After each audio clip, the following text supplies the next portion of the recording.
নমস্কার। আজকে দেবগুরু বৃহস্পতি নিয়ে আলোচনা করব।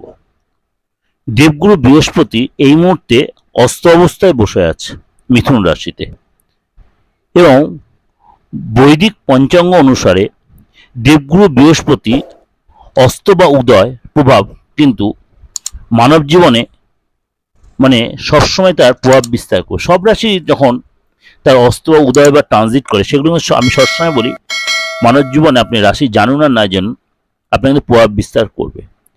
জ্যোতিষশাস্ত্র অনুসারে যদি কোনো গ্রহ সূর্যের খুব কাছাকাছি থাকে তখন সেটা কিন্তু অস্ত যায়, এটা আমি আলোচনা করেছি। এবং যখন সূর্য থেকে অনেকটা দূরে চলে যায় তখন সেটা আবার উদিত হয়। এই সময় গুরু অস্ত অবস্থায় রয়েছে, এবং 9 জুলাই দেবগুরু বৃহস্পতি উদিত হবে। গুরু উদিত হওয়ার সময় সব রাশির উপরে তার প্রভাব বিস্তার করে, কিছু রাশির উপরে কিন্তু তার একটু বেশি প্রভাব বিস্তার হবে। অর্থাৎ আর্থিক স্থিতি বলুন, কেরিয়ারে বলুন, পারিবারিক জীবনে বলুন, তার যথেষ্ট ভালো প্রভাব বিস্তার করবে। গুরু উদয়ের জন্য কোন কোন রাশির উপরে সবচেয়ে ভালো প্রভাব বিস্তার, চলুন তাহলে একটু জেনে নিই। সিংহ রাশি, সিংহ রাশির জন্য কিন্তু গুরুর এই উদয় আপনার যথেষ্ট পজিটিভ প্রভাব বিস্তার করবে। সিংহ রাশির জন্য আপনার মনের ইচ্ছা পূরণ হবে।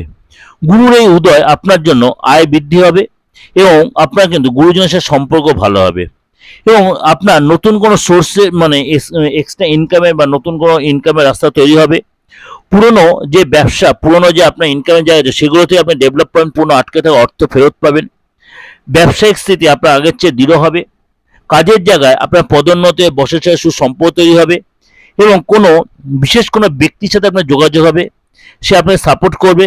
বিশেষ করে আপনি কাজের জায়গায় কোনো নতুন করে কাজের দায়িত্ব পাবেন, এবং আপনার এসে মন মতো জায়গায় আপনার ট্রান্সফার বা নতুন মন মতো ডিপার্টমেন্ট, মন মতো আপনি প্রজেক্ট পাবেন। এটা যে আপনাদের কাছে বললাম, এটা কিন্তু আপনার কাছে একটা ওভারঅল বললাম যদিও, কিন্তু আপনার কাছে কিন্তু এই 3 রাশি কিন্তু যথেষ্ট প্রভাব বিস্তার করে। সুতরাং আপনারা কিন্তু অবশ্যই এটাকে কাজে লাগাতে পারেন।